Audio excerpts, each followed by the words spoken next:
Hi everybody. I'm making this video today. I'm quite lucky really that this person, let me just show you their name and their channel. Oh, look at that, some writing's come up now. There it is, Ian James. When I last copied his video, I subbed to him and then he subbed to me, so I very much appreciate that. But I really like what he's talking about here, but he's made me think a bit. I've been saying recently that I think we're the children of the children of the children of these people, the miners. We are the children, the grandchildren, the great-grandchildren of these people that they brought in to do all this, whatever it was. That's if that's true, because we don't know if anything's true anymore. But very much appreciate that he went and looked up some of the stuff, and very interesting indeedy. So let's watch his video. Well, hey, well, thanks for joining me. And today we're going to be taking a look at the Elan Valley Reservoirs because I'm here in Wales and I wanted to see what was interesting in the area, and these things are about an hour away. So the Elan Valley Reservoirs are a chain of man-made lakes with dams. There's 6 of them in total, and they also feature a 73 miles long aqueduct with loads of interesting stuff along the way. So let's just jump right into it. Now this is the area in mid Wales, and as you can see there are several man-made lakes very close to each other, and the dams aren't marked out here, but there are 6 of them, and here you are. So you can see the old copper domes there, built in the Baroque style, because that's how Birmingham is. So they copied Birmingham's Baroque style, just because why not? It's for Birmingham. Water all goes to Birmingham via this 73 miles long aqueduct here, which was also built in this 10-year time period. So let's have a look. Basically it drops 50, it's all gravity fed, so the whole thing drops from the first reservoir down to the siphon in Birmingham, 73 miles away, over 50 meters, which gives the net speed 2 miles an hour of water flow, basically. But what's more interesting about this aqueduct is that 13 miles of it are actually bored tunnels, that go through hills, and there are 15 separate tunnels. It says here the longest one being over 4 miles long, and here are all the places you can see the aqueduct from public places. And this isn't the only one in the country, mind you. There are many of these, all equally as impressive, also in this the same style. So as you can see, it's always lovely when you're walking around somewhere in the UK and you come across one of these. You have to take a minute to just stop and look at it.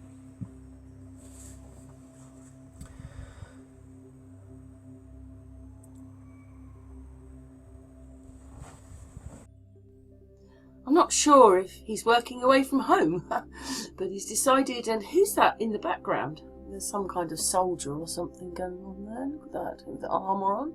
But anyway, I very much appreciate Ian's effort that he took to explain what was going on. I still just got this really big feeling that we are the children, great-grandchildren, great-great-grandchildren of these people.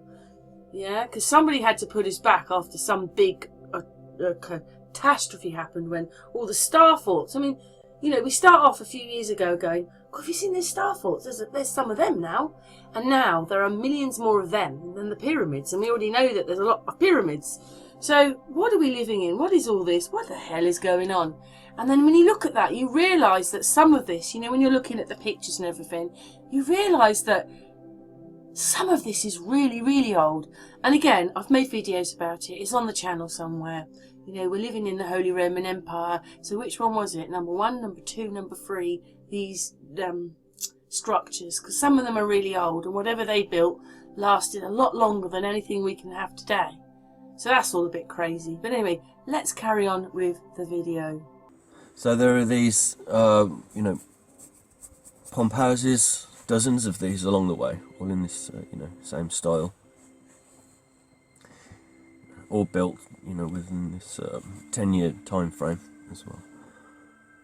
And also things like, they call them vents and observation towers, and they don't know what this thing is, although it's a part of the aqueduct. And then there's these which there are no explanation for, and some old ruins which you don't know anything about. But they're also going to, this is where it all culminates in Birmingham. So before they even started building the dams, they had to build a railway track, which was 28 miles long, and this railway track had 6 locomotives transporting up to 1,000 tons of material a day. But you know, following the completion of the lower dams, the entire Elan Valley Railway had been lifted, it says here, by 1916, and then road transport was used when the final another dam was built in the late 1940s and 50s. So yeah, that again,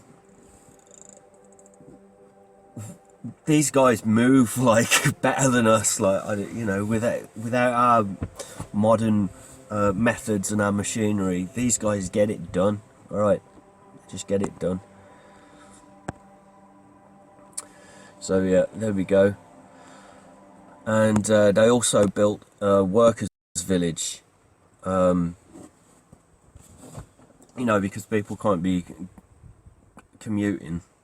They have to have a village there. Obviously, it makes sense for all the workers, because, you know, they've got 10 years to get. Well, you know, there'll be other workers for the 73 miles, you know, aqueduct, but they'll be on the road, obviously. But for the workers making the dams, they had to build a village, right? And so, you know, these are skilled. Well, I assume they have to be very skilled, you know, dedicated men, right? So, let's read about where they were living. During the 10-year project to build the Elan Valley dams, the navvies, to the workers, lived in a village of wooden huts near the site. This settlement was strictly controlled to keep order and health. Because, you know, they need these men, as skilled and what have you as they are, they need to be kept in order, all right? Because otherwise they could be up to, you know, God knows what. And so eventually this workers' village became the Elan village itself. So guards controlled access in and out. They had to have guards, right, for the workers, because these workers, you know, they're just mavericks. You know, it's hard to explain, but this was done to reduce illness. You know, the guards were there to reduce illness and to stop liquor smuggling. You know, because these men, they love a drink, but they've got to, you know, get the job done. All right, and they're like, yeah, we know we're good enough to do both. We can drink and we can build these things. And they're like, no, just build. And they're like, all right, can we smuggle in our own liquor? No, we'll build you a pub. All right. So all the new workers are deloused and examined for infectious diseases before being admitted. Makes sense. To keep order, a man and his wife shared a terraced house with 8 single men. A school was provided for under 11-year-olds who were expected to work on attaining that age. Now, expected to work where? On the dams? Wow. Okay. The camp also had a hospital for injuries, an isolation hospital for infectious cases, a bathhouse. See, they're really worried about, you know, infectious diseases. But, you know, a bathhouse, that makes sense. Men were allowed to drink beer at the pub, although women were not.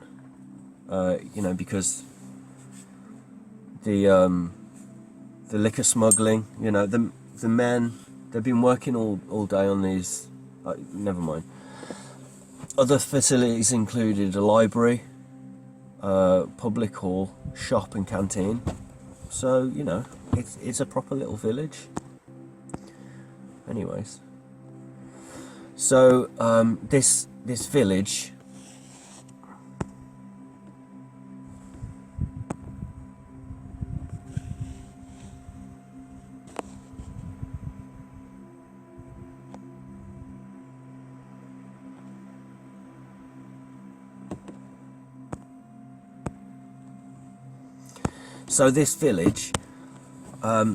had its own dam that was made for it.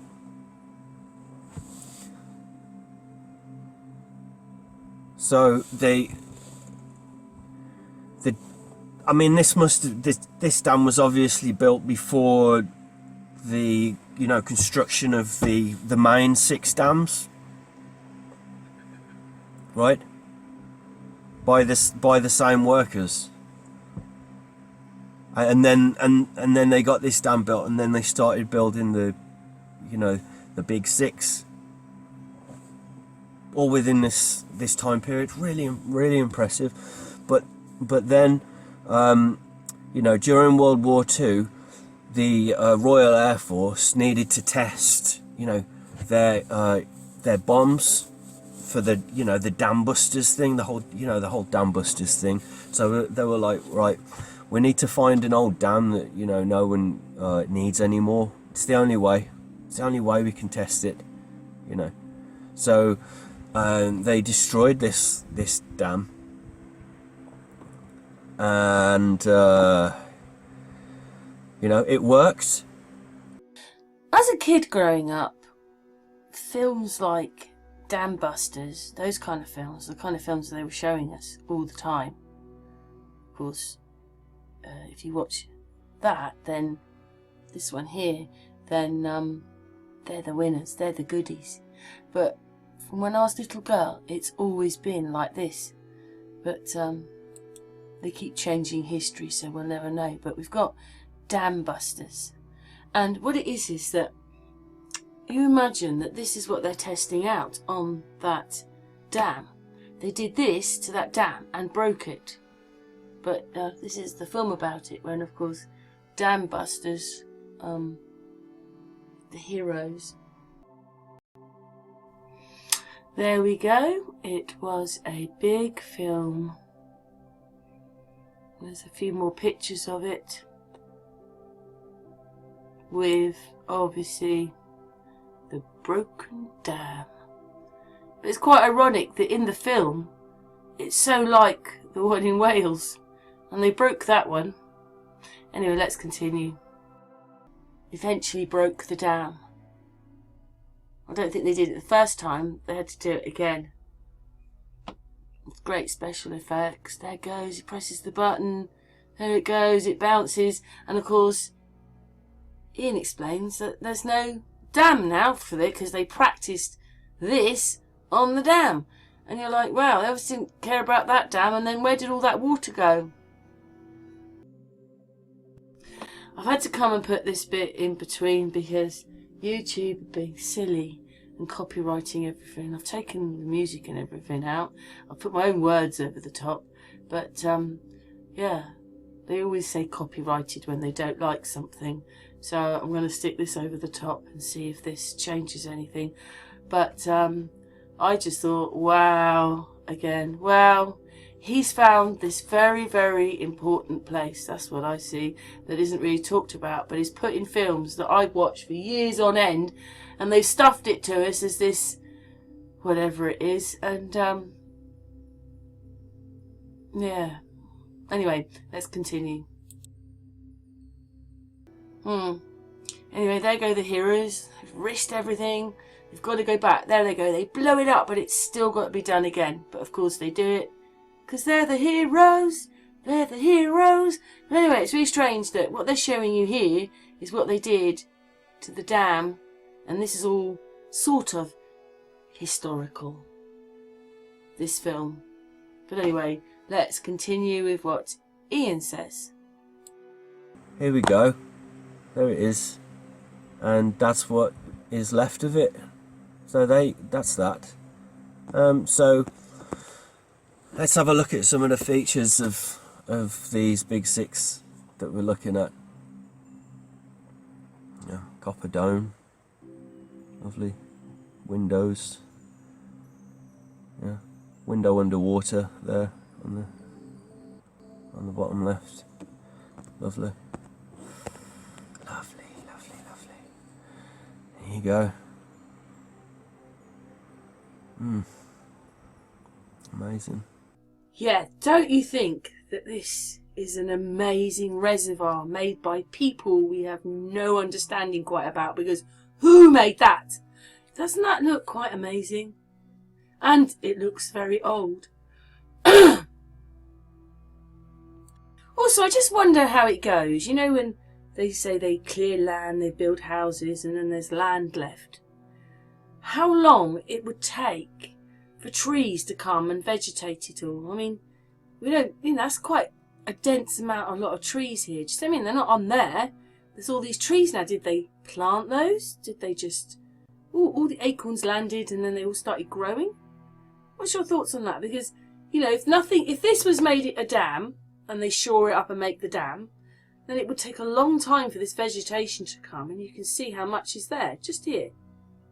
Or maybe they plant the trees on purpose because it might help when, it might help if that dam blew. At least the trees might stop the water a little bit. I don't know. What's your thoughts on that? It takes a long time for vegetation like this to take over. And what an amazing dam. Yeah. So this is actually another dam that coming up like this one. Here you go. This one. This is not part of the featured Elan Valley Reservoir dams. This is another dam that's just up the road from these dams that we're looking at, and it's called the oh right, so you get it, and Vernwin, and it's got this straining tower on it, they call it. So already on Sun and Moon, I put this video out about other pump houses. This one was in this video here, and this one they're saying was built in 1775, something like that. But anyway, that's one, and then these are some more. Yes, and somewhere else we went was the Rapunzel. Rapunzel, that's what they look like. They look fairy tale like, and of course they do explain where I got this video from, that these are water pumps, but there wasn't any of these, and now they're starting to pop up everywhere. And I was just adding that to the video. I just thought it was interesting. This is in America and the other ones are in Wales, UK.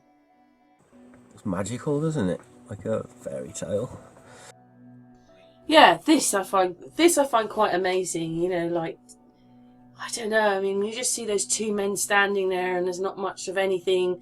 Looks like they've totally cleaned up, but they haven't finished this because they haven't finished up here, and there's still cranes there. It's hard to, imagine quite what this all is when they look, oh, we'll just put that in there and we're making, I don't know, that doesn't look so tech to this, does it? This looks quite tech. This doesn't. I don't know about this. I mean, Ian, believes that they were very clever to make all this, but did they make it? Have they been stuck in on the pictures? Look at it. Oh, we're so amazing. Look what we can do. And there's 3 people standing there, but where's, I know there's a crane there, but where's all the, surely there should be more bricks down here. They haven't finished here. I don't know. I just don't, it doesn't add up. I don't know what to make of it. Or is someone else older built this? Anyway, it's quite crazy, but let's move on. So this is them, the ragtag bunch of miscreants, the maverick liquor smuggling 11-year-olds who built all this stuff. You know, the ones who had the bathhouses and the, you know, the infectious diseases. And there you go, that's his first day on the job there. And you know, it's super high tech. You've got like a little slate rock as a bridge on a plank of wood, and a, you know, everything looks a bit disorganized, but that's how good they are. You know, when you meet people who are really like messy and disorganized, and they say, yeah, but I know where everything is, I can just stick my hand into that pile of rubbish and pull out exactly what I need. This is what these guys are like. You know, these rocks aren't just dumped there. You know, it may look like carnage after some kind of cataclysm, but it's not. That's how they work.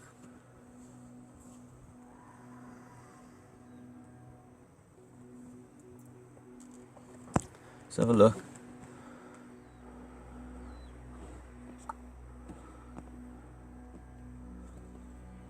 Right.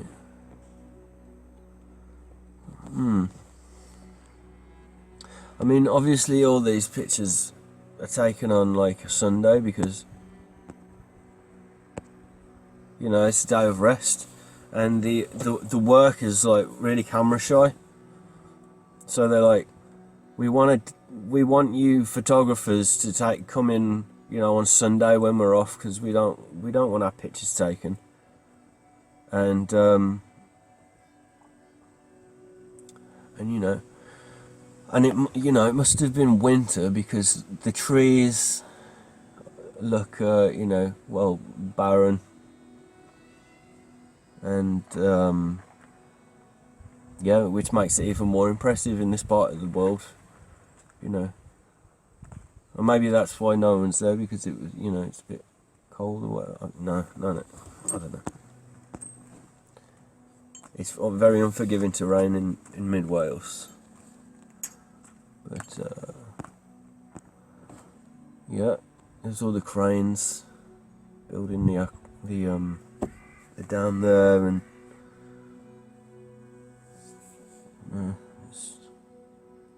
this man-made lake, and just it's amazing.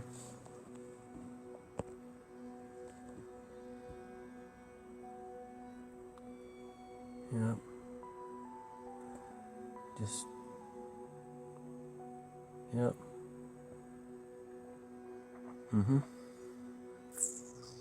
Just speaks for itself, doesn't it? Just. Obviously, just getting it done. Sunday photographs.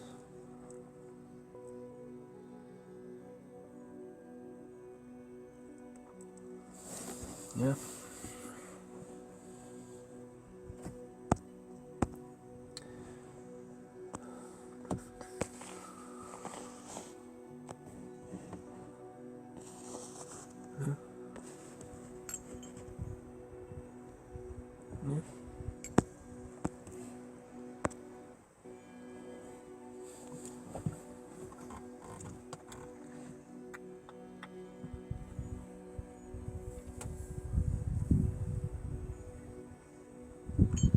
Well, that's it, guys.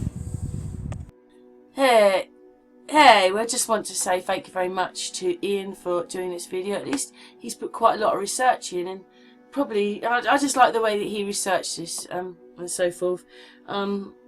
What's your thoughts on it with my added comments in it? And thank you very much for making this video.